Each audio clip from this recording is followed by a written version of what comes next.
Welcome to the Late Night Race Review.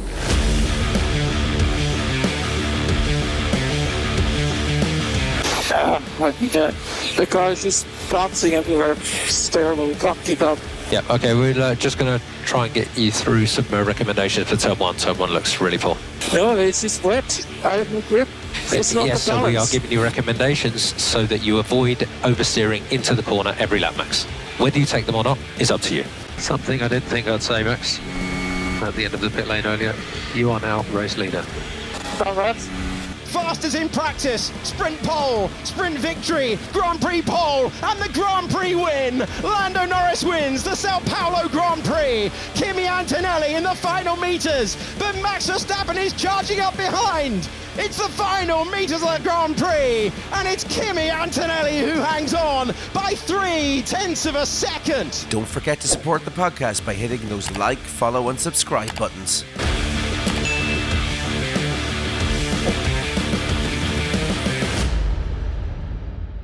Welcome on in to the Late Night Race Review. My name is Aidan Scott, and joining me as always is Isidro Gonçalves and Damien Scott. How are you chaps doing this evening? Doing great, thank you. About you? Good. I'm doing good. Damien, what about yourself? How are you doing? Yeah, all good here. Looking forward to a good podcast today after a good race weekend. That's it, exactly. So, folks, this weekend we arrive back to the home of Mr. Senna himself, to Sao Paulo, for the Brazilian Grand Prix. And chaps, what a weekend it was. Yet again, we had a sprint weekend and a Grand Prix, and the entire weekend was just insane. From red flags, on-track battles, crashes, everything that could happen happened this weekend. We do have a lot to unpack here. But folks, before we jump into all of the action from the weekend, we do have a little bit of F1 news to cover. Firstly, Mr. Franco Colapinto somehow managed to secure his 2026 seat with Alpine over the weekend, as the team have now confirmed that he does indeed have a contract with them going into next year. But considering he's done absolutely nothing and underperformed all season long, it's absolutely baffling to many that Flavio Briatore made this decision. Again, Jack Doohan had 6 races and this guy has had 15 races. I mean, I've had more impressionable farts. But anyway, on the 2026 side of things, Red Bull and Racing Bulls are the final 2 teams on the grid who still haven't confirmed their drivers for the upcoming season, as rumours have circulated that the current F2 driver, I think it's Arvid Lindblad, hopefully I'm pronouncing that correctly, could be making the step up to Racing Bulls, with possibly Isaac Hadjar moving to Oracle Red Bull Racing with Max, and then leaving it with a toss-up between Yuki and Liam for the main seats in Racing Bulls. But as that story pretty much as that story develops, we'll let you know. And finally, chaps, and I can't believe I'm actually about to say this, because look, I think everyone knows at this stage, a lot of people know my opinion when it comes to electric cars, or should I say phone chargers with wheels. But guys, have you seen the new 2026 Formula E car? Look, what I'll do is real quick, I'll actually share this on screen so we can actually look at this together here. Now, obviously for the likes of our viewers or likes of our listeners on Spotify and other sort of platforms and stuff like that, you won't be able to see this, but for our viewers over on YouTube, I'll bring this up on screen so you can kind of have a look at as we kind of go along. But for our listeners over on Spotify and other platforms, Google Formula E 2026 car right now and take a look at this. Chaps, this looks absolutely incredible. Can you see this here? Look at this car. Look at what this looks like. I mean, look, I'm not a big fan of Formula E. Again, I'll get that out of the way. I'm not a big fan of electric cars. The sounds that they make, I don't like it. But look at this. Look at this massive rear wing on the back of that. Damien, I know you're a massive electric car fan. What do you think of this? Well, massive fan. Let's tidy things up here. No. You're a massive fan. You're a huge fan of electric cars. These Formula E cars look absolutely amazing. And in fairness, they always have done. The design has been really cool over the past number of years, and this one is particularly visually it looks amazing. Pretty similar to the F1 car style, but it kind of has its own kind of unique fit and finish around the front wheel arches and the front wing. But it does look pretty cool. It looks like Batman's Batmobile. It does look like something like Batman would invent if he was asked to design a racing car. That's for sure. Like you can even see like they've taken major inspiration here from the current Formula One cars. Like you see the rear wing on the back there, and like obviously like the halo column. Like I know obviously they've always had the halo column, where you can see like a huge inspiration coming through there. But then this just design on the back, like what the hell is this? It looks like something out of Tron, you know, like and you know, if Tron was just awesome. Isidro, what do you make of this? Yeah, I think they nailed it. That's probably one of the best Formula E cars that I've seen so far. Oh, it just looks so cool. Like, It's amazing. If now here's the thing, I would watch Formula E regularly. Like I would watch it every weekend if they had this car and they changed the sound from like a high pitched whine that sounds just like it's just irritating. It really is. I don't like the sound of electric cars. You know, you can just watch without sound, don't you? That's true, but like what I was going to say was it'd be awesome if they could like artificially like change the sound from that high pitched whine to just like an imitation V10 engine. That would be insane. I would watch it every weekend, and yes, we would do a what would we call it? The E-Late race review podcast. E-Late Night race review. E-Late Night, that's it. Yeah, like honestly, if they had like a imitation V10 sound, I would. I imagine 100%. they could that if they want, because EV cars they you can put sound. So exactly, Damien. I'm sure it will be just maybe more tweets or something. Yeah, Damien, you're the electric car man. Is this possible? Could we do this? Yeah, of course. Yeah. My car makes fart sounds when I want it to. So anything is possible in that world. But yeah, the races are actually pretty good. It's pretty competitive, and you know it's I think they have a shared, it's either chassis or the battery and electric motors are the same in all car. Yeah, and all the cars. I think there's maybe just some tweaks each individual manufacturer team can make. So, yeah, it's a pretty standard car across the field, which kind of gives us to a bit more open and competitive racing. But yeah, the sound is one thing. You kind of get used to it after a while. It's like anything. But yeah, there's some nice little quirks and like rule differences and stuff like that, which are interesting, which kind of sets it apart from Formula One. But obviously, it's a different sport completely, but yeah, it has its place. Yeah, no, definitely. And honestly, like as I said, if they made an artificial sound of a V10 engine or even V12, just bring in all those like huge, massive, like, you know, petrol head nerds who just love combustion engines like myself, they would have us hooked. Honestly, they would. Maybe not everybody, but I definitely would watch it if they had something like that. That would bring me on board.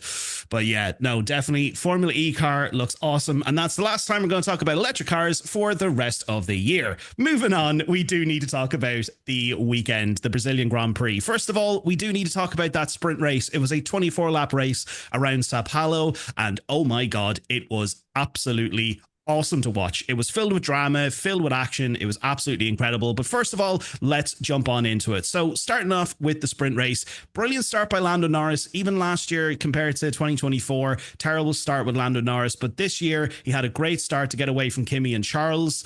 Brilliant start there, but then pretty much on lap one, we had Lawson, who spun out Oliver Behrman. Now, in fairness, it was a little bit sort of risky from Behrman going up the outside. I know they were battling there on lap one all the way down to turn 4. It was good, but unfortunately, he got spun out.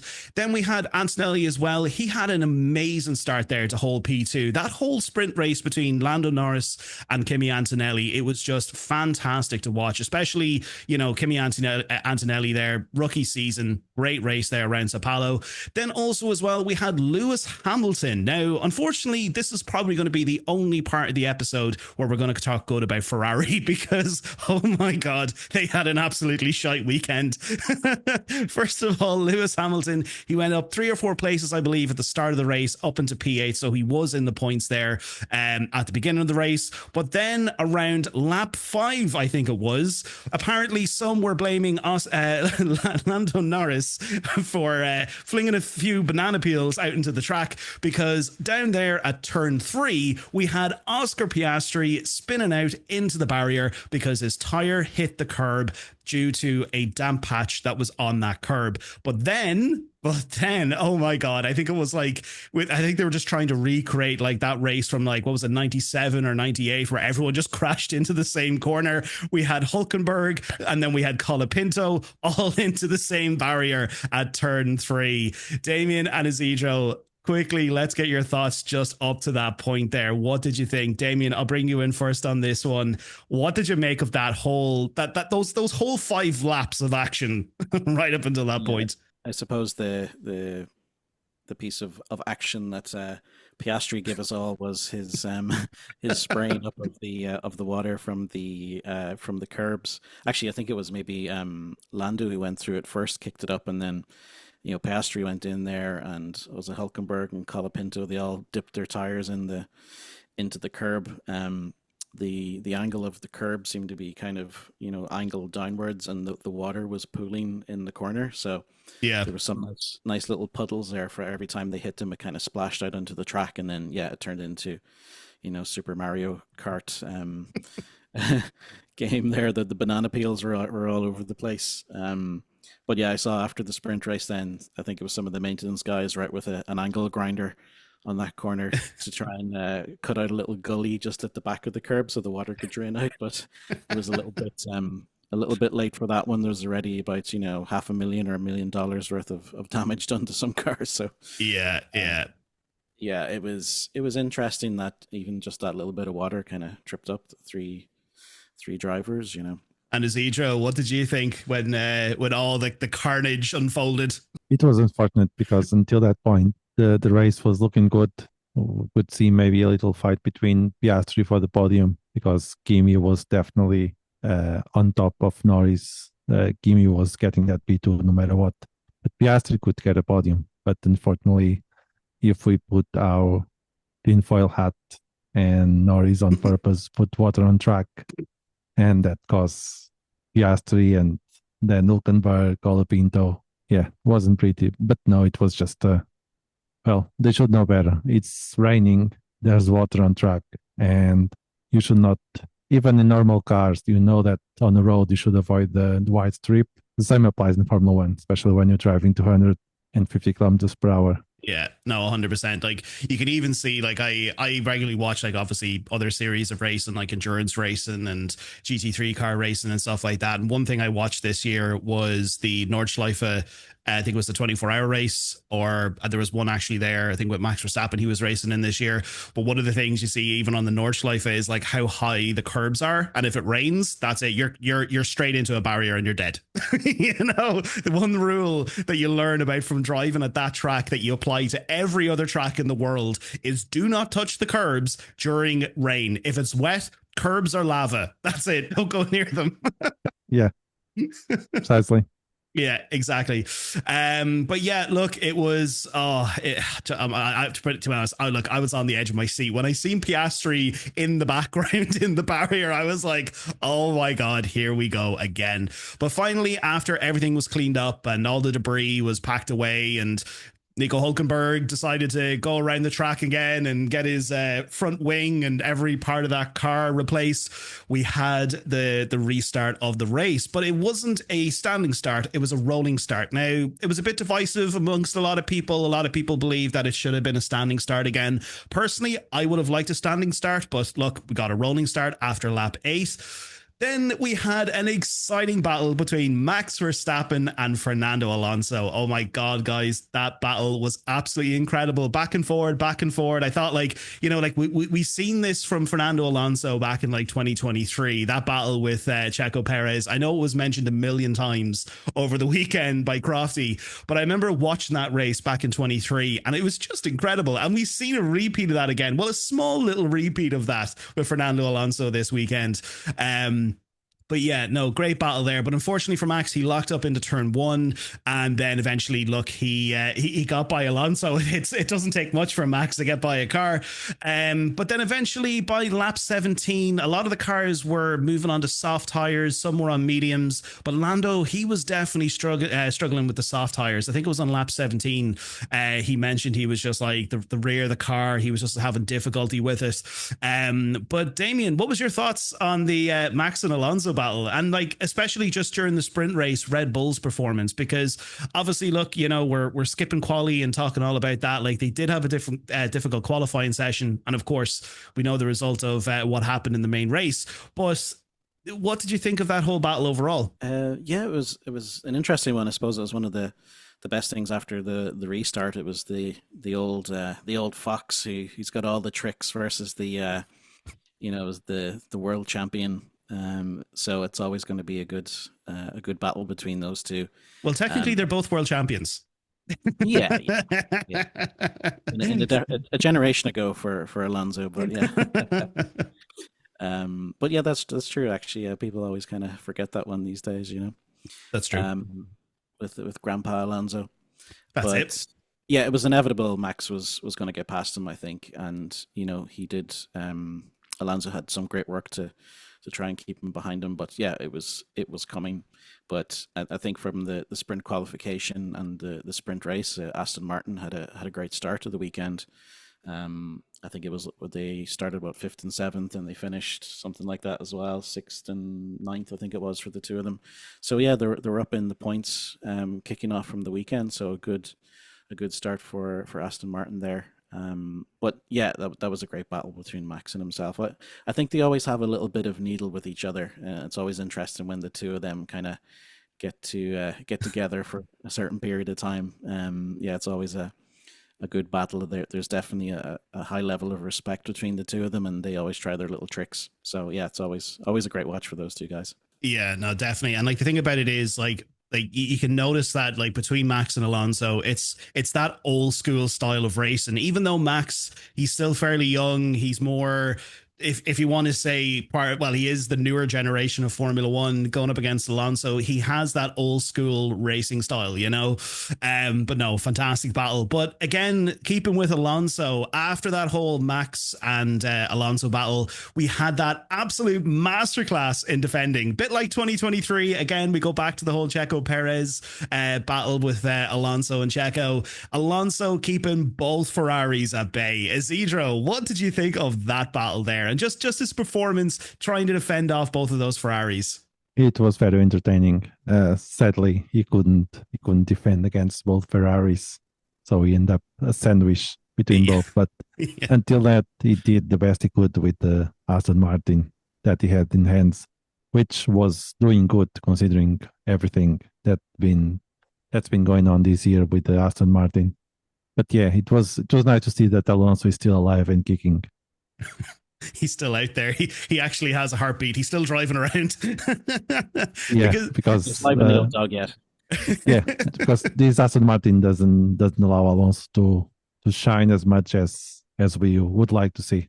And that's the thing. And I was watching an interview with him there recently. And like, again, look, at the age that he is, he's always getting asked the question, look, when are you hanging up the boots? When are you quitting? When's this, good night, Fernando Alonso? He said to himself, or he said to the interviewer, he was like, when I start winning championships or when I win another championship, that's it. I'm done. You know, he wants to keep on racing to help like develop and, you know, bring the team forward and get them to that sort of stage. But I think, you know, eventually you kind of have to say enough is enough, you know, like you can't go for another 15 years with Aston Martin in the same sort of thing. But obviously, look, again, 2026, we got Adrian Newey, we got the Honda engines. That's a story for a different day. We've talked about it throughout the year before, but it's still good to see Alonso battling there. But moving on from that battle, we had that Kimi Antonelli battle with Lando Norris. Oh my God, on lap 22, when that gap kept on coming down, that was just absolutely incredible. Again, look, I've thrown this question out to both of you before over the last couple of months, you know, like when we've sort of debated about who is the rookie of the year, who is the top or the best of the rookies. We've always talked about Kimi Antonelli and a toss-up between Isaac Hadjar. But again, Kimi Antonelli just bringing out this incredible racecraft against Lando Norris, putting the pressure on him all the way up to the very end. But then again, we also then had that Leclerc and Alonso battle. Again, I know, Isidro, you did mention that there. But Damien, what did you think about Kimi's battle with Norris? I mean, that was absolutely outstanding for a rookie of that caliber to go up against the likes of Lando Norris, you know, championship leader, just absolutely fantastic. What did you think of that? Yeah, you're talking about rookie of the season there, and like I think we talked a couple of episodes ago about who that might be and the kind of criteria or the levels they need to meet, and it was really about gaining consistency, scoring points, yeah, and just being able to help their team as much as they can, and yeah, I think Kimi in the last number of races has really started to show that consistency and that point scoring way to do thing. Like he's really contributing to the team now, and I think we've seen in the sprint and obviously in the race as well. There's a bit of an older head on the shoulders there. He was holding up quite a few really experienced racers and world champions to keep his place. He didn't panic, and yeah, he saw at home in the sprint as well as the race. He had yeah, that was a tough thing to do. I think there was, I think from lap 22, was it 24 lap race or 25 for the sprint? 24. There was only a few really laps left, but I think Lando always had it kind of sewing up, but it was great to see Kimi pushing, and he was trying his best to win the thing as well. So yeah, definitely the star for Mercedes this weekend, of course, was Kimi. I think George had a bit of a tougher weekend, but I guess we'll get to that as well. Yeah, no, definitely. And like, I know obviously as Itro, we did talk about that Leclerc battle with Alonso, but going up until the end of the race there, it was a 24 lap race. Unfortunately, on the very last lap, the hometown hero, Mr. Gabriel Bortoleto, oh my God, had probably one of the biggest crashes of the season. Like that kind of impact and that crash, it brought the same sort of chills that I got down my spine when I seen that Roman Grosjean crash back in Bahrain. Like, I know obviously that was a million times worse because the guy was literally on fire. But like when I seen that happen and how fast it happened, I had a little bit of a flashback of Jack Doohan in Suzuka when he still had the DRS flap open and he went plummeting straight into the barrier. But that there in Brazil, like, up at turn one there, hitting that barrier on the left and then going straight off into the other barrier right just before you get down into the Senna S's, that's a very, very small gap of time to take on that amount of impact and then take on a huge amount of impact again in a very short space of time. But yeah, massive crash there for the hometown hero. And I know a lot of fans and especially his family and stuff like that were truly disappointed because like he was having somewhat of he wasn't having a great race, but he was doing his best with what he had. But to end the sprint race like that was definitely unfortunate. But thankfully, he was okay. He was able to, get out of the car. They got the car repaired just in time for qualifying later on that day. So he was good to go later on. But finally, the sprint race finished up. We had our lap 24 finish with Lando Norris in P1. We then had Kimi Antonelli in P2. I know we didn't really mention him, and I know Damien had touched on him very briefly there. George Russell coming in there in P3. We then had Max Verstappen in P4, Charles Leclerc in P5, Fernando Alonso in P6. We had Lewis Hamilton in P7, and then finally wrapping up the top scorers or pretty much the points on the grid, we had Pierre Gasly in P8. But again, that's probably the only time we're ever going to talk nicely about Ferrari in the episode because again, they had a very shy weekend. So as the sun setted and the tri dragged out, we moved on to the main event, the Grand Prix on this Sunday. Oh my lord, it was very, very exciting because pretty much as a result of the sprint race, Lando Norris was now, I think it was 9 points ahead of Oscar Piastri, so pushing that gap out ever so further between the two of them, making it even more tense. And of course, with qualifying and stuff like that, I'm nearly sure Piastri, he was P4, P5 or something like that on the grid anyway. But pretty much the race started off very clean start. It was a really, really good start. Like usually when it comes to Brazil, we've seen it in the past. There's usually been a few accidents at turn 1, again, turn 3 or whatever like that. Fairly clean start until the Bortoleto crash. Again, the hometown hero definitely didn't have a good weekend this weekend. Unfortunately, on lap 1, he went into the side of the wall down at turn 8 or 9 or something, I believe, pretty much due to Lance Stroll pushing him out into the grass. And so he spun out his car, which eventually brought out a safety car. So yeah, we had a bit of a safety car there for a couple of laps, and then everyone was going around and waiting for the restart to happen again. We're like, oh look, typical Brazil, these things happen. And then eventually we had the restart. This moment is probably the most controversial moment of the entire weekend, because I think when we all seen this happen, all of us were just straight to our phones, texting each other going, what the hell just happened here? A lot of opinions, but guys, I want to get your opinions on this one. So on the restart, we had, again, Norris, great getaway. He's had a great getaway all weekend, down into turn one, away he went. But unfortunately, he caught Kimi by surprise. And of course, because of that, we had Leclerc and we had Piastri behind him, who capitalized on Kimi not getting away in time. So going down to turn one, we had three abreast. We had Oscar coming up on the left, Kimi in the middle, and Charles on the right. Now, looking back at this replay, I've looked at it a couple of times. Now, I'm putting aside my frustration here for Oscar Piastri. Now, initially, when I watched this, I said to myself, that was just a stupid move. It was a clown move. Oscar went for a gap that wasn't there, and he just caused a massive collision, because what happened was Oscar hit into Kimi Antonelli, who then hit into Charles Leclerc, who went off, and his car was completely obliterated. And of course, we had that whole massive carnage there at turn one. But looking back on this, right? Okay, in my opinion, and I don't know if you guys will agree with me on this one, I really feel it is 70% Oscar Piastri and 30% Kimi's fault. Because yes, first of all, Oscar went for a gap eventually that wasn't there. He should have backed off, but unfortunately he locked up and then he went into the side of Kimi. But you can kind of see on the replay on the onboards that Kimi, yes, he was in the middle of the track, but like, he wasn't really given enough space even to the likes of Charles. It was like he was just trying to like push the two of them aside and like, no, I'm going down. It's me first, you know? So like this is a bit of a weird one. Okay, Isidro, I want to get your thoughts first of all on this one. What did you make of that whole crash? Like, who was at fault? What was your opinion? Tell me. For me, it was a race incident. Of course you'd say that. Look, the one thing I want to quickly say before you go on, whenever we do our 2025 recap, there's one thing we're all going to know for sure. You are a major Oscar fan and you do not like Lando. But sorry, go on. No, my problem with Lando is just that the papaya rules, they were made, a bunch of shenanigans that make Lando in the championship. Even though we're not talking about papaya rules here, we're talking about the crash at turn one. But the crash, yeah, it should be a race incident, basically. Yeah, it happened numerous times in different races. This Max, for instance, he does this all the time. So I can see why this should be different. Kimi should not know better because it's his first time driving an F1. He's a rookie, so the lack of experience, I think it shows in this moment.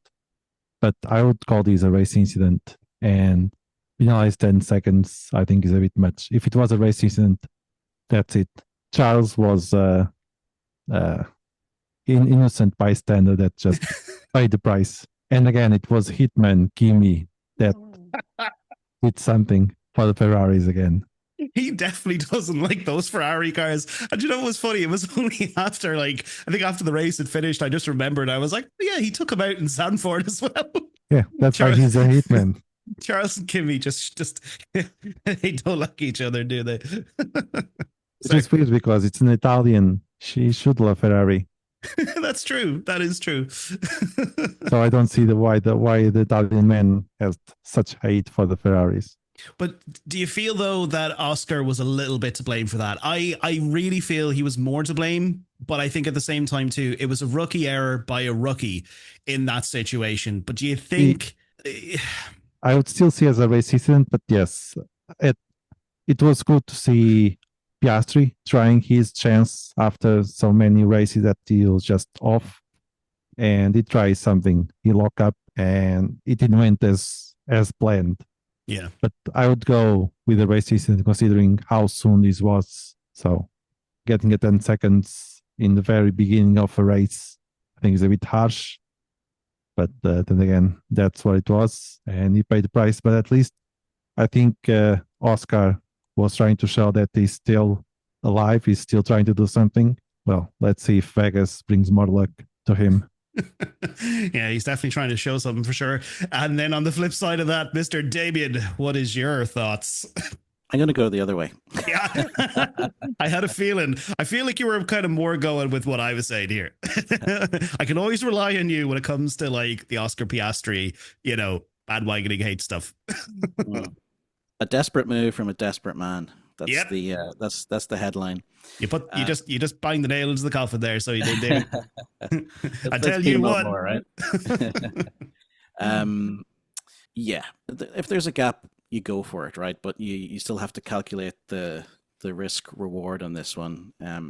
Being able to stay in the race, and it was still very early, right? And he's throwing it into a less than a 50-50 chance. It was like a 20-80 at best in his favor that he was going to pull this off and come out unscathed. So, he doesn't have that, I suppose, experienced head on the shoulders yet. He was, just throwing it in there.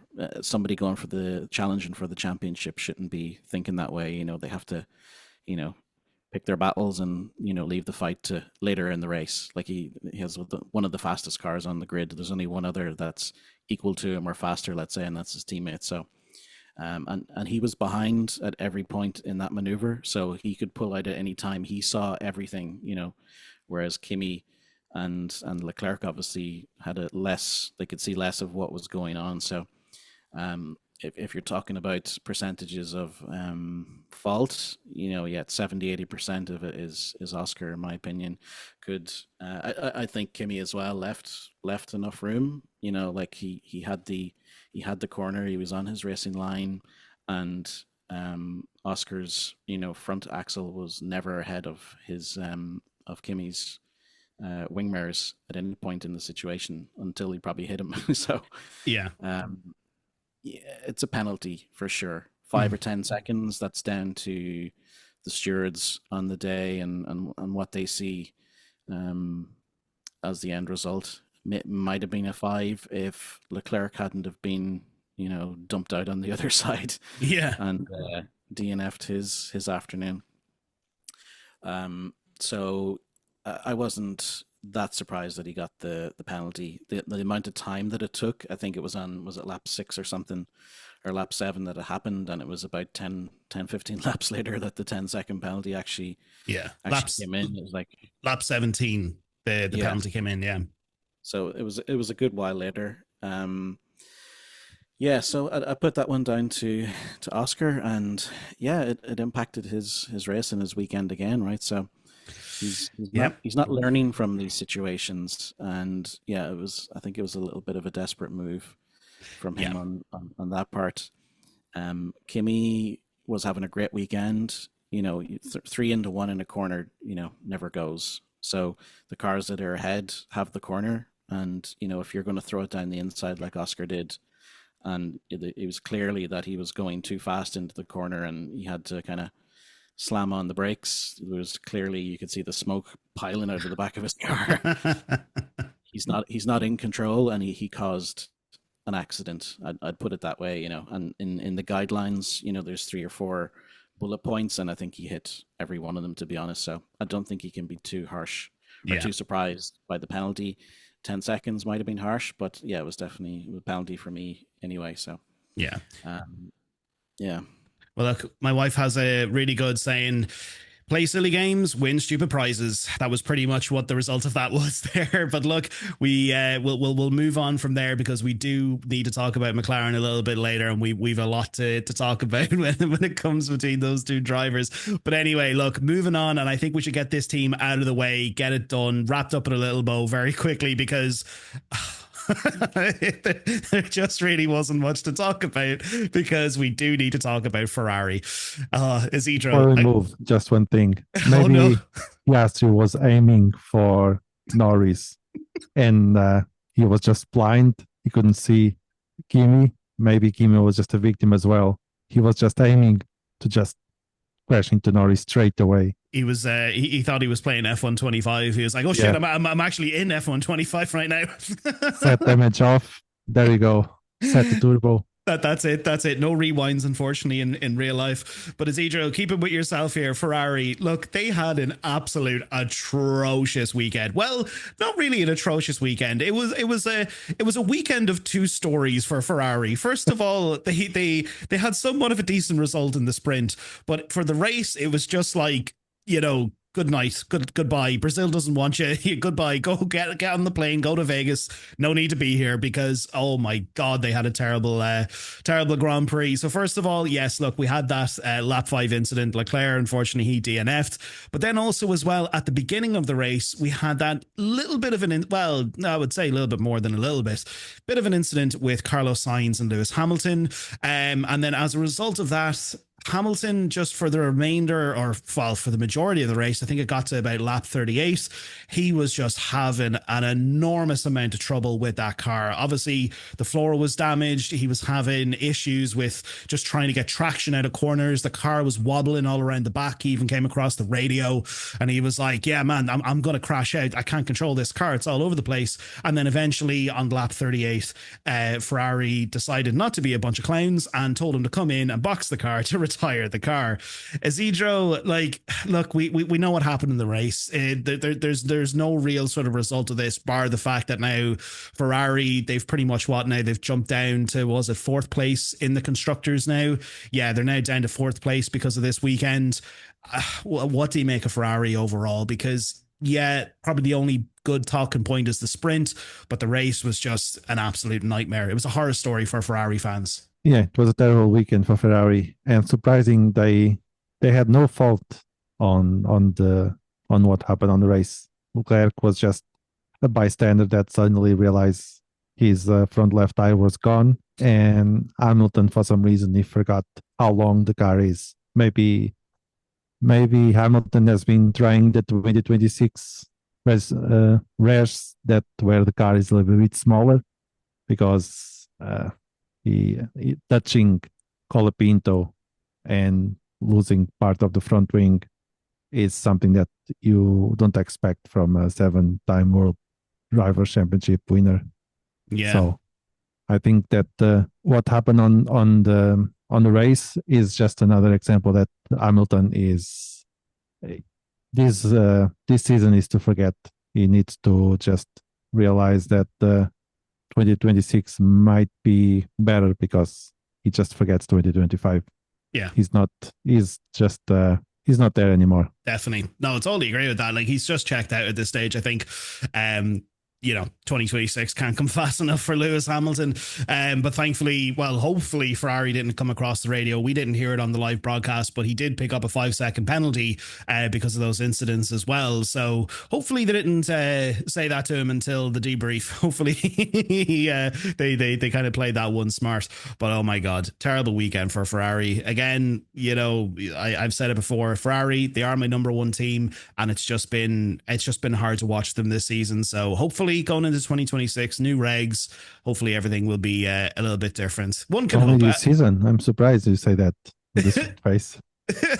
Look, one can dream. One can dream. A Ferrari fan will always dream. We'll never give up hope, but maybe sometime we will. But moving on from Ferrari, we need to talk about the customer team of Ferrari, Haas, because oh my word, Ollie Behrman, what a weekend for Behrman. Like, in the sprint race, yeah, look, maybe not so good, because he did end up coming in P12, but in the actual Grand Prix, finishing up in P6, I mean, Behrman has had an amazing weekend, especially even during the qualifying as well. Getting into Q3 and putting in those times, he was on top of the leaderboard or on top of the timing sheets at one stage, and we thought, oh my God, are we going to see a Haas on pole again in Brazil? Is this going to be another Kevin Magnussen reenactment here again? Are we going to see this? It was absolutely insane. But obviously, yeah, look, Behrman, he had a little bit of difficulty in the Grand Prix, because I'm nearly sure he started off in, what was it, P7 or something like that, or P8, somewhere down the grid anyway.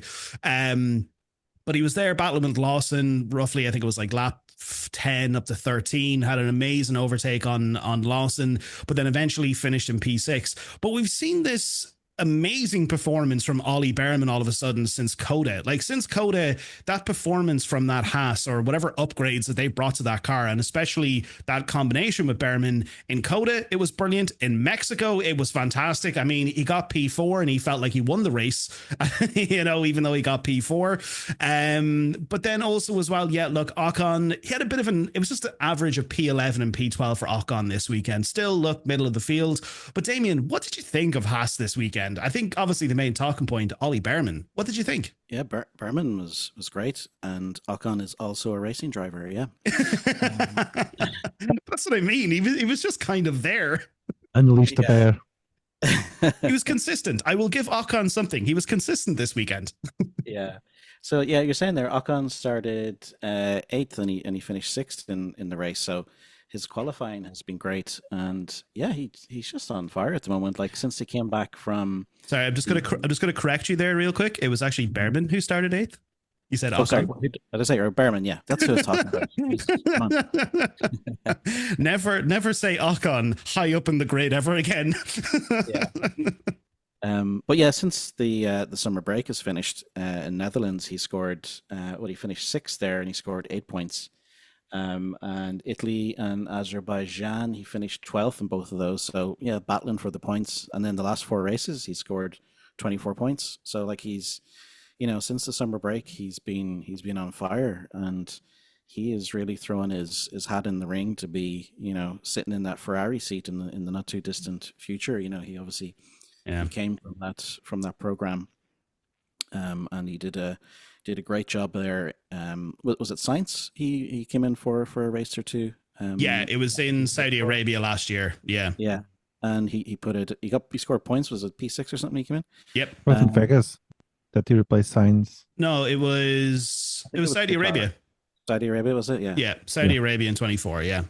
Yeah. So he just jumped in the car and, you know, scored points.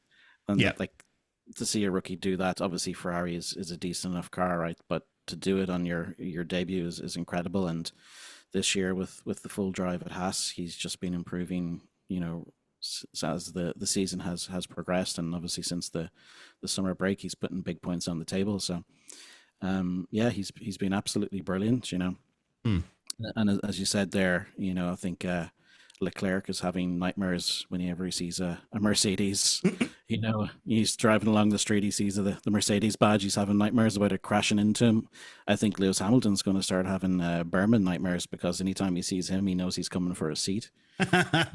It might be a lot sooner than anyone is expecting if his stint at Ferrari continues in the way that it does. Yeah. So yeah, he's been doing really good, and like he was up in and around the podium positions for a while as well, between the sprint and the race as well. Like he shows he has the talent, and yeah, Haas have been putting in those upgrades, and they're providing a really great car for those two drivers. You know, like Ocon is obviously he's a good driver as well. You know, I think he's decent. We're joking there at the start, but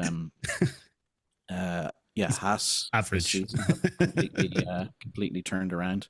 No, say if you put Ocon in a McLaren, you know, I think he'd be thereabouts, right? The car is obviously a big part of it. Like he was in the crappy Alpine for years, you know. I think Pierre Gasly makes that car look good, but again, Ocon isn't bad. I'm just going to cut across you there, Damien. We had Alex Albon in a Red Bull way back in, what was it, 2020 or 2021, and Pierre Gasly, and look what happened there. Well, that's Red Bull. That's that's a whole different story. Yeah. But still, you're saying Ocon and a McLaren. That's a universe I don't want to live in. Well, they were both rookies back then. You know, Ocon is a very experienced Formula One driver at this stage. You know. Yeah. Anyway. We're getting slightly sidetracked there, but fair play to Haas. Yeah, they've been putting in a lot of hard work, and yeah, it's showing. I think over the summer they got their own wind tunnel as well, and all these kind of, you know, off-track upgrades and all these things that the Toyota relationship that they've established brought in as well. So all that off-track stuff is showing, and the points are on the board. So yeah, fair play to Haas. They're really throwing the cat among the pigeons down there this season. That's a cat among the pigeons. Yeah, Berman is really he's delivering. So, yeah, he won't be long in that car. I'd put it that way. Yeah, definitely. Look, it's looking good for Behrman, and he's definitely he's putting in the results.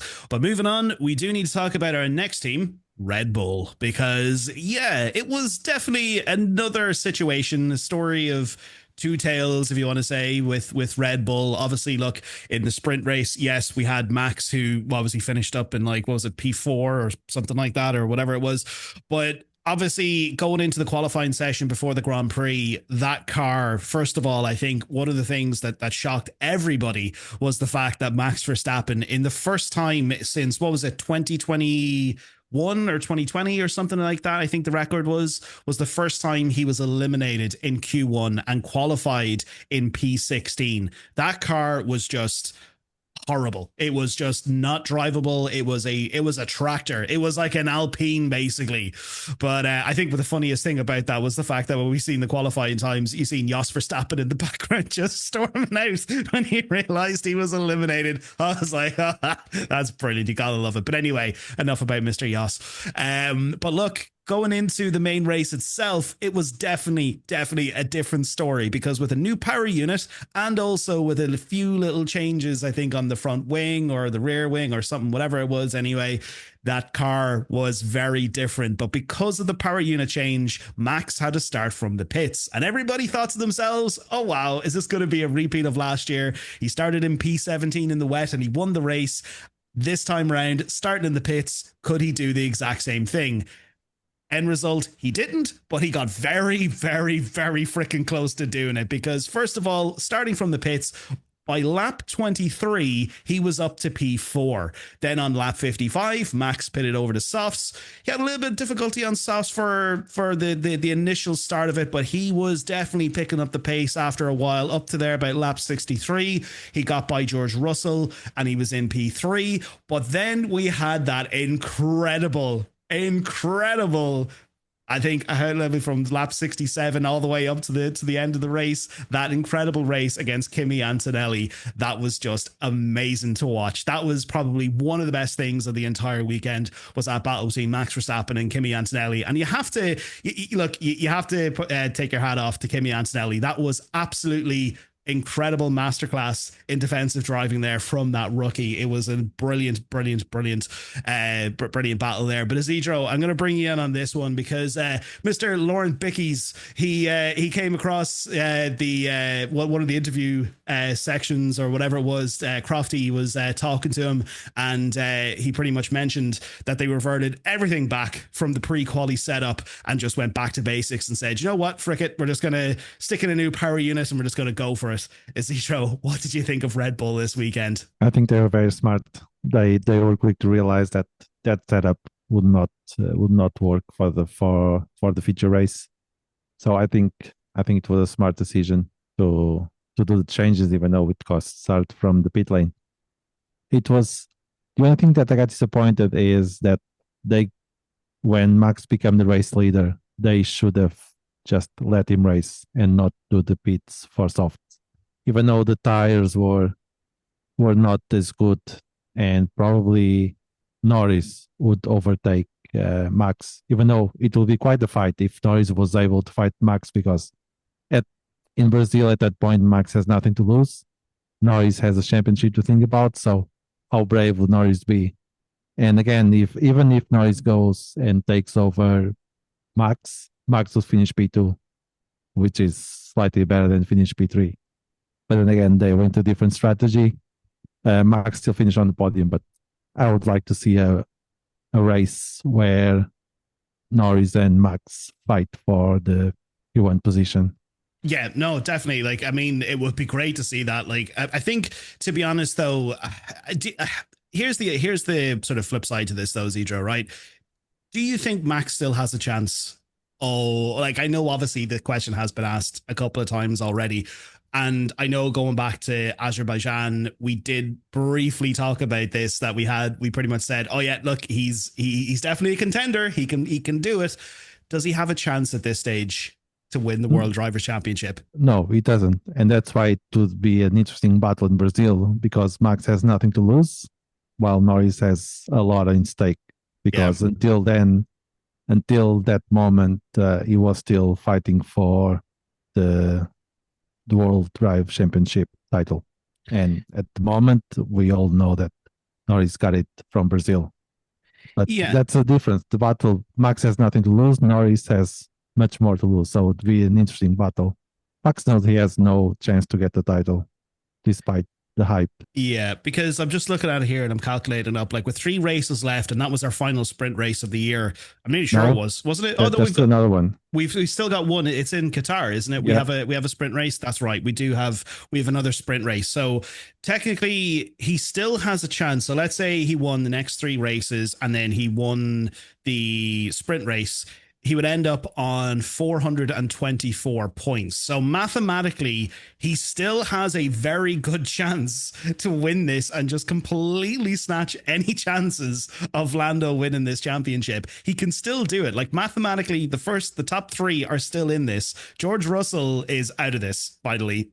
We don't have to hear about him being a contender for the World Drivers' Championship. His chances are eliminated. But Max, he still technically does have a chance here. If he did it all, he would end up on roughly 424 points. Still one can dream. I'd like to see Norris DNF in Vegas. Piastri could finish second and Max wins, and then Max wins again in the sprint. So the idea would be Abu Dhabi to have Norris, Piastri, and Verstappen fight because they could all finish first and win the title. That would be amazing. Look, I would love to see. Look, it's so hard to choose between Lando and Max. I don't know who I'd say, right, okay, who do I want to win it? But I would love to see that combination there going down to Abu Dhabi. I think that would be amazing. All 3 of them, just the final race. Who's going to clinch it? Who's going to take it? That would be brilliant. That would be the perfect end to wrap up 2025. It would be Abu Dhabi 2021 all over again, this time with 3 characters. Exactly, Abu Dhabi on steroids, basically. And maybe they could bring the race director again. Exactly. We all remember how angry Toto was. No, this is not fair. But sticking with Mercedes and Mr. Toto, we do need to talk about Mr. Kimi Antonelli and George Russell this weekend. And also, they could bring Latifi to wave the flag at the end of the race. That would be beautiful. That's true. I forgot he was like involved in that whole thing as well. Oh my God, Latifi. Oh, we miss you. Goat. But yeah, look, talking about Mercedes this weekend, again, look, we had that incident with Piastri on lap 5 of Kimi Antonelli. Look, overall, the entire weekend, he did have an amazing weekend. He had an amazing drive, fantastic weekend, finished P2 in the sprint and P2 in the Grand Prix. That was a consistent and fantastic weekend by Kimi Antonelli. And for Rookie of the Year, I'm giving it to Kimi. That's it. Isaac Hadjar, he was definitely he was one of my favorites for this year, but Kimi Antonelli, hats off, I'm giving that to him. But anyway, after that, he did box for mediums around lap 15 or 17. He dropped down to P11. But from P11, he managed to come right back through the field and he managed to go back up there into P2. And then, of course, look, I know we briefly talked about this on our last point with Isidro, but that incredible defensive driving against Max Verstappen, to be able to do that and just fend off that 4-time world champion. Like, Max was putting out all the moves during that battle there. Like, he was going up the inside, he was ducking out, he was ducking in. He was like, oh, can I throw him off here? Can I throw him off there? Kimi did very, very well. And then even at the end of the race, when he got out of the car, Kimi just running over to him and he's just like, oh yeah, just congratulating him. Like, that was brilliant to see that there. And then obviously, look, on the flip side of that, we haven't really talked about George Russell a lot. I know, look, he did finish P3 in the sprint, but he had somewhat of a decent race. But look, inevitably, he was just having difficulty with Max. He just couldn't defend against Max. He couldn't keep him off Kimi's back. Max got rid of George very, very quickly. But Damien, real quick, what was your thoughts on Mercedes during that race? It was a decent weekend for them overall. I think Russell struggled a bit. Not sure, he kind of dropped off the pace. And I think a couple of times he came out into traffic with his pit stops, which seemed to happen to a lot of people today. There was lots of different offsets, and people were trying to undercut and all this kind of stuff. And it was just kind of chaos. It was really hard to predict where he'd come out into the field, and I think he got caught a couple of times. He was kind of just driving his own race, and he finished where he finished, kind of thing. But yeah, as we're coming to the end there was Max and Kimi were having the battle for, second and third, and 4 seconds behind. We had Russell and Piastri who were battling as well. So yeah, those last couple of laps, the cameras were following Kimi and Max, and then you could just kind of see a little flash of Russell and Piastri in the background, and I was just like, come on, just do a split screen, show us the both of them, because they were both really, really good battles. And yeah, well, fair play to Russell. He kept obviously a faster car behind him, and he defended that quite well. There was nothing between them when they crossed the line in the end. So yeah, he obviously found a bit of form near the end of the race, and he held off Piastri, who was obviously gunning for every point that he could do. And yeah, obviously as well, Antonelli was that was a masterclass in defending a world champion like Max Verstappen. You just don't do that easily. I think there was a couple of points where Antonelli ran just a little bit wide, and it opened up the door for Max a couple of times, and I thought, oh god, he's going to get him, But yeah, fair play to him. He kind of held his nerve. He didn't panic, and he just ticked down the last few laps without making too many mistakes. Nothing crazy anyway. Obviously, there was a couple of times he ran wide, but I think overall it was a really professional drive from him at the end, and yeah, I was delighted for him to get his P2. I think there's a win coming in him pretty soon. If not this season, next season. I think he's going to pick up his first Grand Prix win. So, rookie of the season. Yeah, you can't. He's putting his hat in the ring for that right now. You can't look too far beyond him. As you said there, Hadjar having a great season. Behrman starting to perform now as well. But yeah, Kimi is looking like the likely candidate right now. I know you mentioned there just real quick, and look, we will move on because we do need to talk about the likes of McLaren, and we have our predictions game to get through as well. But did he win the Miami sprint race, Kimi Antonelli? Did he win that? Proper Grand Prix. Grand Prix. And wasn't it in Canada he came P2, wasn't it? He came P2 or P3 in Canada? A few podiums this year, all right, yeah. He's what did he get? He got a P3, I think it was in Canada, yeah. P3 that in was Canada. It. Yeah, no, you're totally right. I was just trying to think there because I know he definitely did get a win this season. I know it was the sprint race, but I couldn't remember. I think it was Miami that he got that in. But no, you're totally right. I think there is a win coming for Kimi Antonelli. It's probably not going to be this year. It's not going to be this side of Christmas anyway, but definitely going into next year, there's a win on the cards for Kimi Antonelli. But yeah, absolutely fantastic weekend by Kimi Antonelli. And again, as I said, I'm definitely giving him my rookie of the year. And of course, look, we'll talk all about the rookies in our 2025 season wrap up in December. But moving on to the team of the weekend, because we do need to get through this. We need to sort of unpack this in some way, shape or form. We do need to talk about McLaren. Look, this weekend for Lando Norris, there's not really much to sort of divulge when it comes to this. He just had it was just a solid weekend, from winning the sprint race, qualifying P1 for the sprint, qualifying for the Grand Prix, and then winning the Grand Prix. He did it all. It was so nice. He did it twice. He just had a fantastic weekend.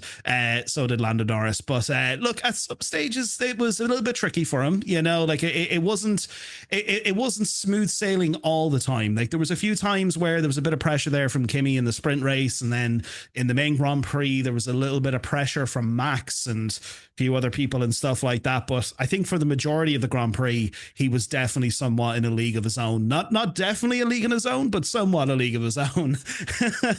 But look, he definitely did control the race from start to finish. Obviously very different from last year when we seen what happened in the West. It was definitely a very, very different last year for Lando Norris. But then eventually, I think it was on lap 51, he boxed to mediums because he definitely was struggling on those soft tires. And I think a lot of people were having difficulty on the soft tires. Not for Max though. Max really enjoyed those soft tires.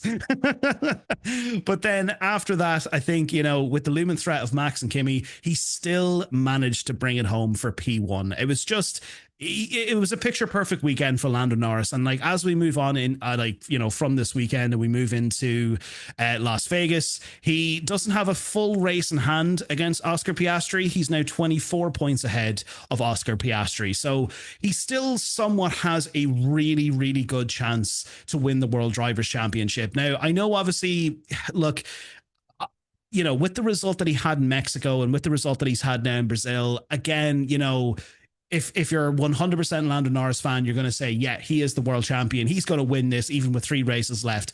But I still feel it might be a little bit too soon to say he's the world champion, because looking back to last year in Las Vegas, Norris finished in P6 and he DNF'd in 2023. Now, I know 2023 was a very, very rough year for McLaren, right up to halfway through the season, I think, up as far as Silverstone.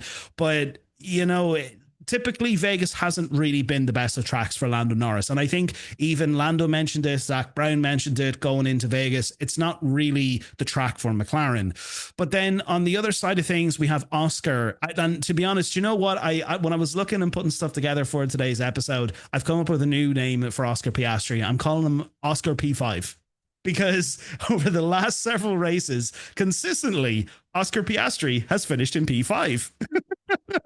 Because, first of all, look, going back to Coda, we had the crash in the sprint, but then in the main Grand Prix, he finished in P5. In Mexico, he underperformed and he finished in P5. And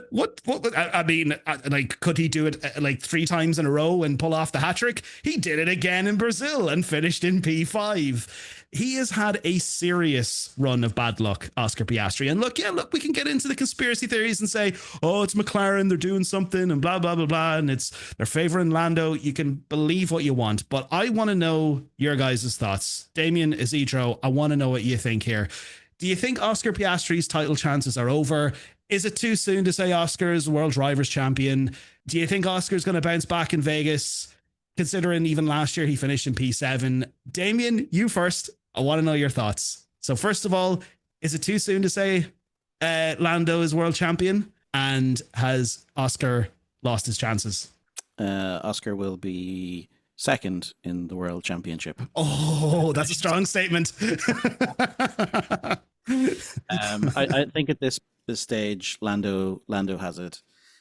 He has momentum. He has confidence. And he's pulling in the points. This weekend was a perfect example. He wasn't really, stressed at all. He just did what he did, qualified first, finished first in both qualifying and sprint races and the Grand Prix.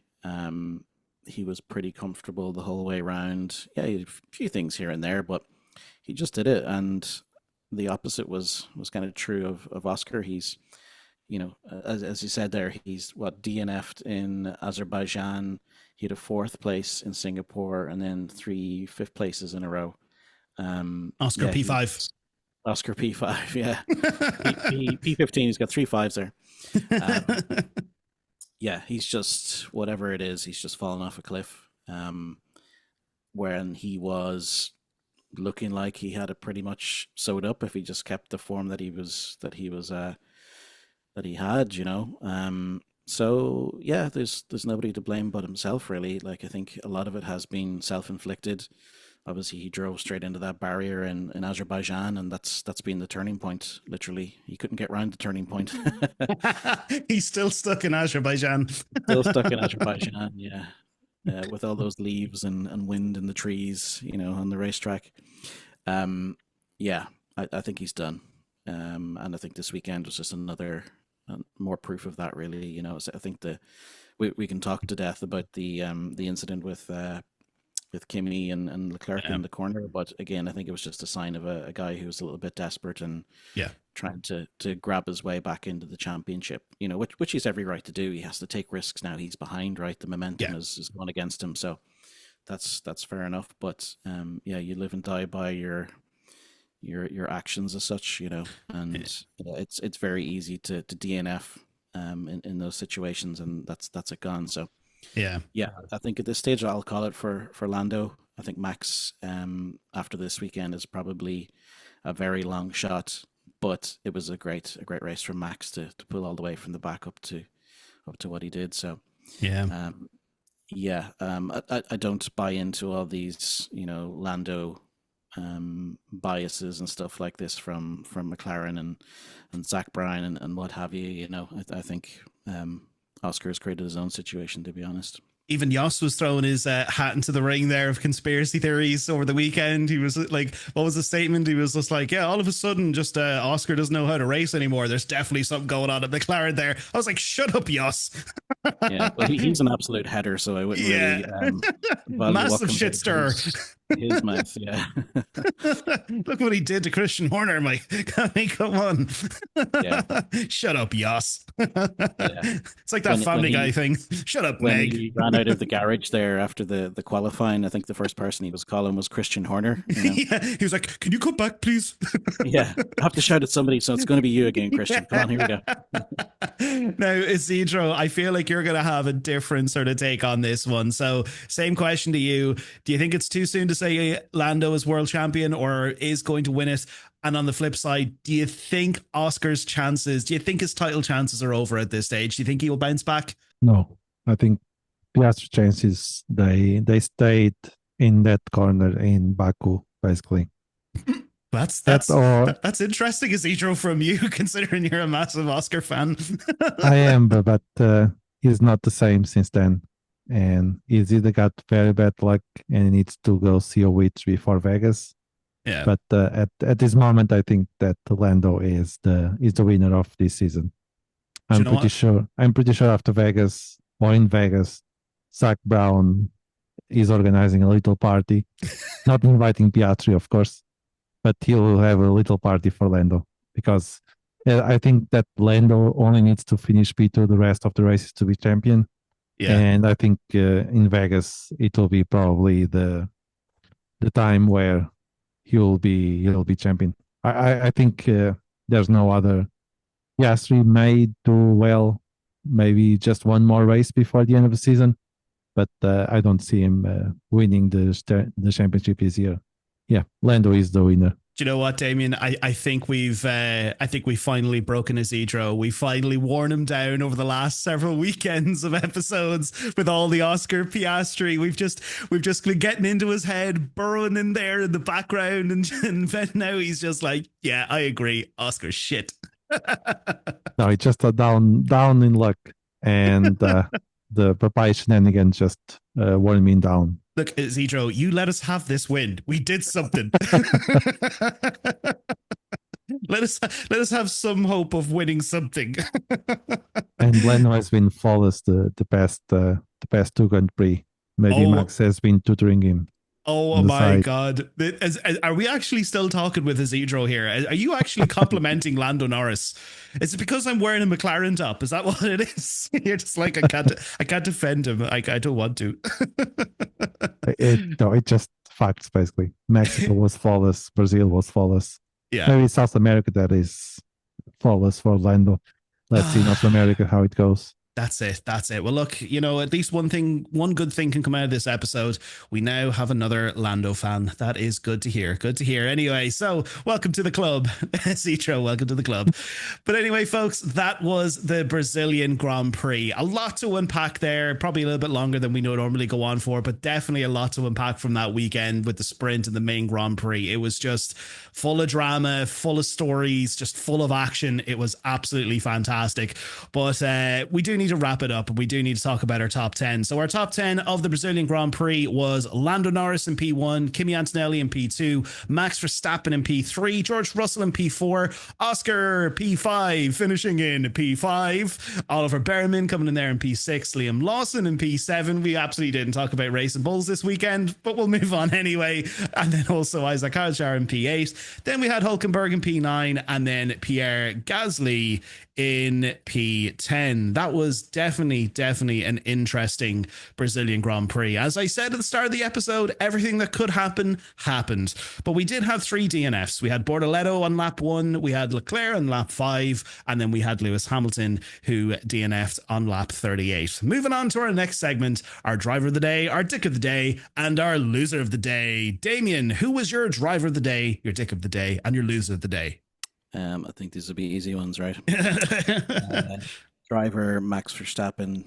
brilliant performance. It was kind of similar to last year, even though it was a wet weather race, and that was more the factor that caused him to start from the back. But yeah, from the pit lane all the way from the back right up to the front, the whole way through the race, he was just gaining so quickly.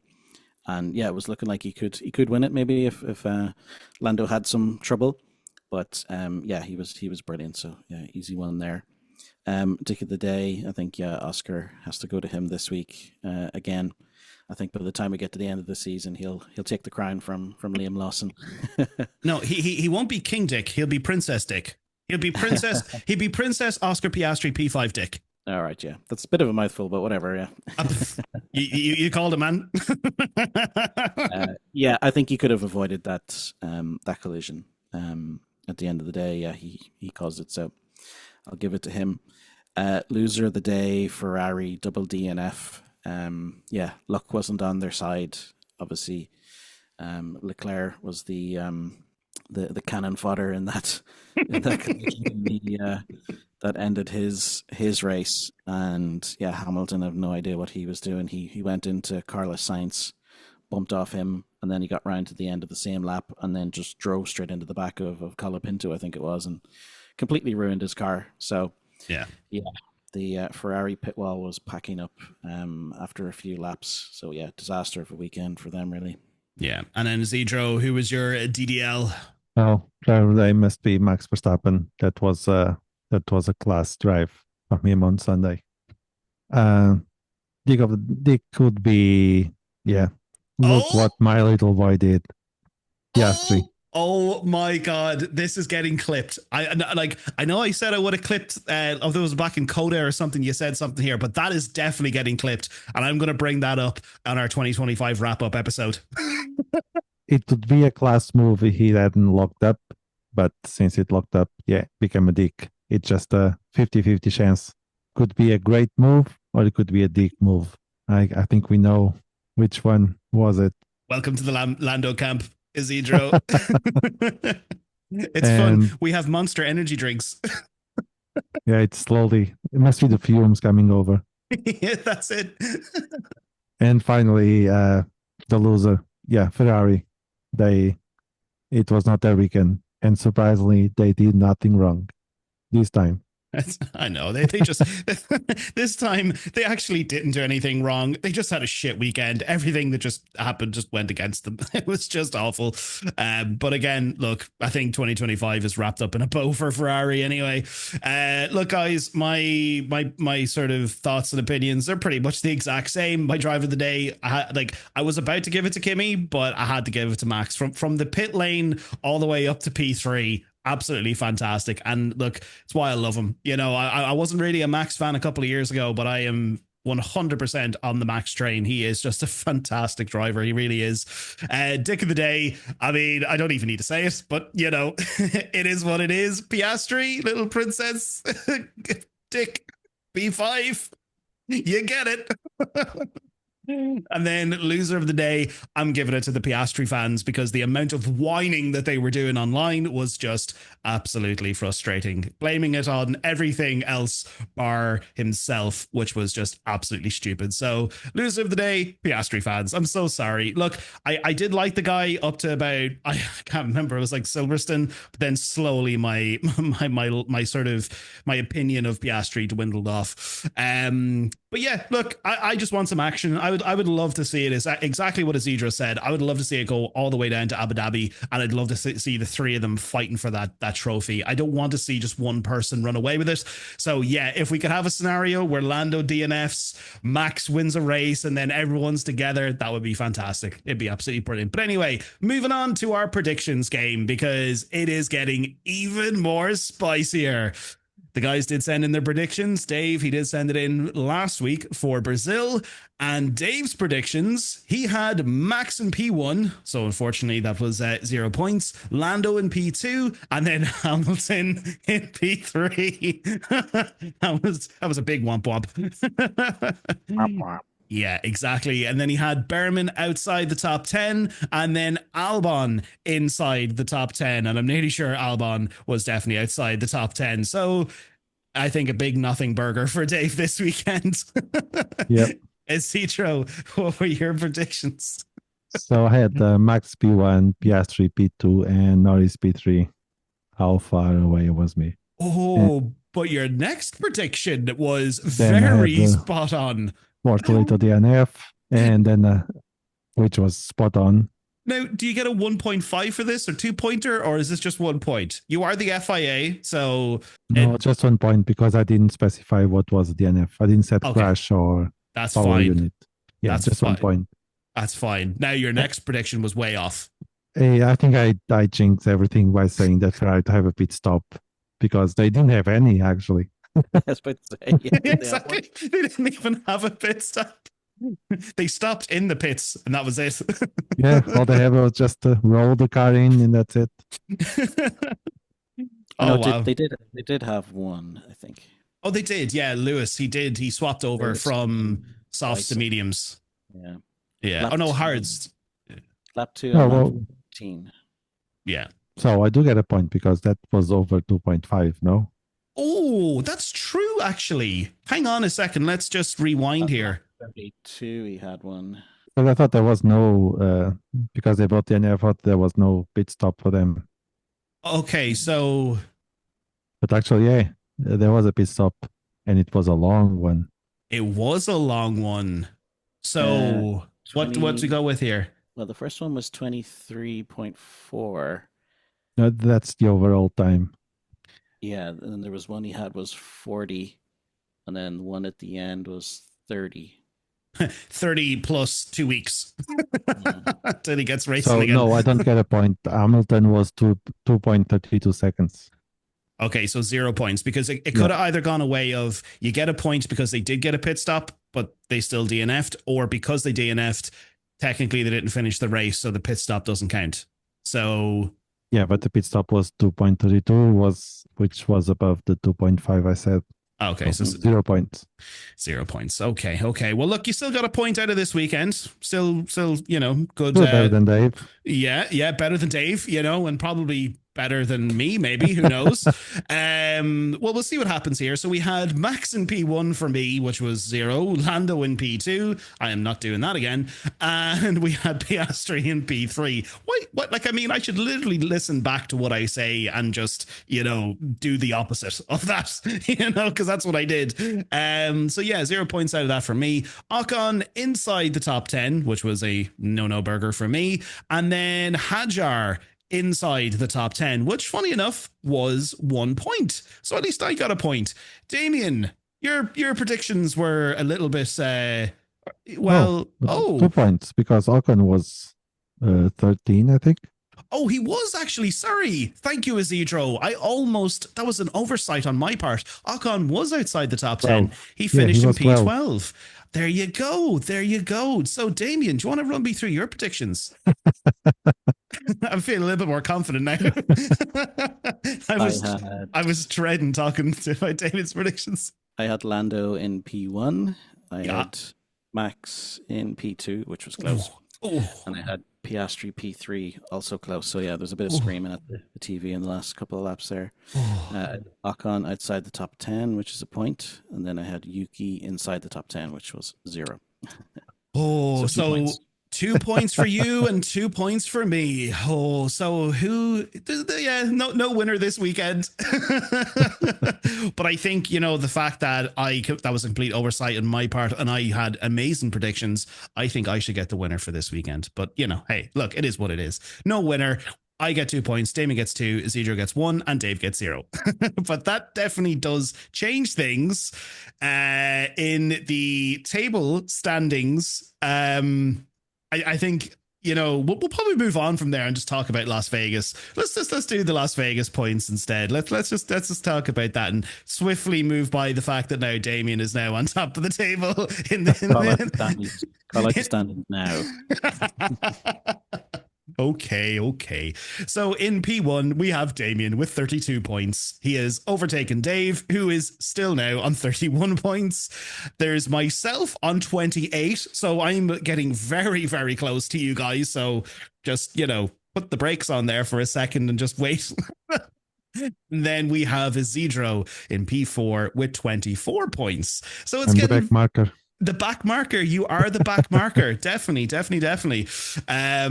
Very, very, very close now in the predictions game. But of course, as I said, we do need to talk about Vegas. So real quick, Isidro, what are your predictions for Vegas? So it will be Max P1, Russell P2, and Norris P3. I can see this in the podium right now in my head. That's Then it. we have Lawson outside top 10, and surprise will be Albon inside the top 10. I was in doubt between Sainz and Albon, but Sainz has been, you never know. It's been, sometimes he's very good, then there's mistakes, so I go with Albon. Okay. I just like the fact that you said Lawson outside the top 10. I think that's a great prediction in itself. That should be 5 points anyway, if you get that right. Triple points. Triple points, that's it.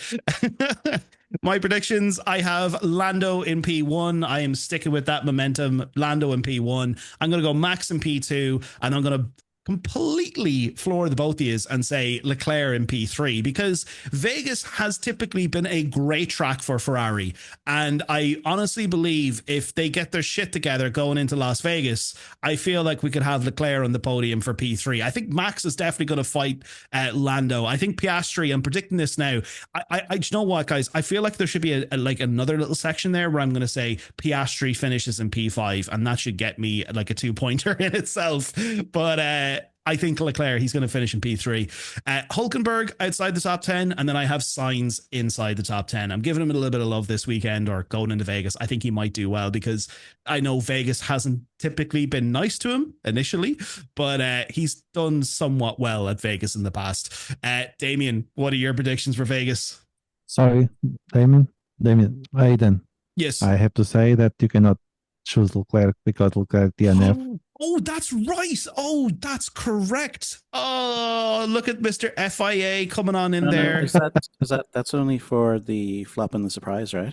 No, that's for the actual predictions as well. Your top 3. That's correct. Oh, I thought that was only for the flop and the surprise. Yes, it is. It is for the flop surprise. Sorry, you're right, Aiden. You're right. Oh, okay. Keep your Leclerc there. Okay. That's grand. That's okay. Because I was like, I'm really hoping that Leclerc gets P3 now. Because those are strong words to stand behind after the weekend that Ferrari had. Ferrari needs something, right? We have to give them all we can. Exactly. Thanks for clarifying that, Damien. Thank you. Isidro just throwing me off there. I think just because we've just spoken shit about like Piastri over the last couple of weekends, he's now trying to get into my head in the predictions game and throw me off. Yeah, he's looking to catch up to you. That's last ditch effort. That's what it is. He's just like, go on, put Russell in there in P3 and watch him finish in P80. Damien, what are your predictions for Vegas? I have Lando P1, I have Russell P2, and Max P3. My flop is Gasly outside the top 10, and my surprise is Sainz inside the top 10. Interesting. Very, very, very interesting. Well, we'll see what happens in Vegas. As they say, what happens. Will be disappointed with Williams. Well, hopefully they perform in Vegas. But look, as they say, what happens in Vegas stays in Vegas. Definitely. Actually, we can all get a point if Williams does well. That's true. In Vegas. That's true. We're all going to be rooting for Williams going into this weekend. But definitely it's going to be an early start for a lot of us, because I think also Damien as well, he's going to be here over on this side of the pond. It's going to be a 4 a.m. race start. Are you chaps going to be up for the 4 a.m. start, or are you going to be tucked up in your bed? Isn't the 11 p.m. start? No, 4 a.m. for the race for Vegas. Here. Oh, Jesus, that hurts. Definitely not 11 p.m. 8 p.m. local, so plus 8 hours. Yeah, so 4 a.m. Irish time. Yeah, 4 a.m. Are you going to be? He's going to be up for it? Nope. Who knows? Well, look, as I said, Damien, look, I'll have the kettle on if you want to come on over here. I'll have the blankets out and ready to go, and we can cuddle up on the couch and watch our lovely Las Vegas Grand Prix and have our cup of teas. The tea will just be fine. The rest you can keep. Okay, that's fine. I'll have 2 blankets to myself then. It's a lovely big blanket with Max Verstappen's face on it. You know, does that change your mind? And Okay. some pillows with the Lando Norris face. No, with Charles Leclerc. Full of tears, I imagine. Speaking of which, he got engaged there during the week, and all the women of the world absolutely just, completely fell down to their knees in complete sadness. So congratulations, Mr. Leclerc, or should I say, Mr. and Mrs. Leclerc. But I love Las Vegas, guys. I've gotten up at 4 a.m. to watch both of the races. When I mean both of them, I mean the last two races, 2023 and 2024. So I'll be getting up very early in the morning to watch this one again. It's kind of like my yearly tradition to get up at the crack arse of dawn and watch the Las Vegas Grand Prix. So I'll be up from early anyway. But yeah, look, folks, that was the Brazilian Grand Prix. It was an amazing weekend. I know this episode has been a little bit longer than we usually go on for, but look, we had a lot of fun talking about this. So guys, thank you so much for being with me here this afternoon to talk about the Brazilian Grand Prix. I hope you had a good time yourself, and thank you so much for all of your opinions and all of your thoughts on the weekend. Thank you. Talk to you all soon. Awesome.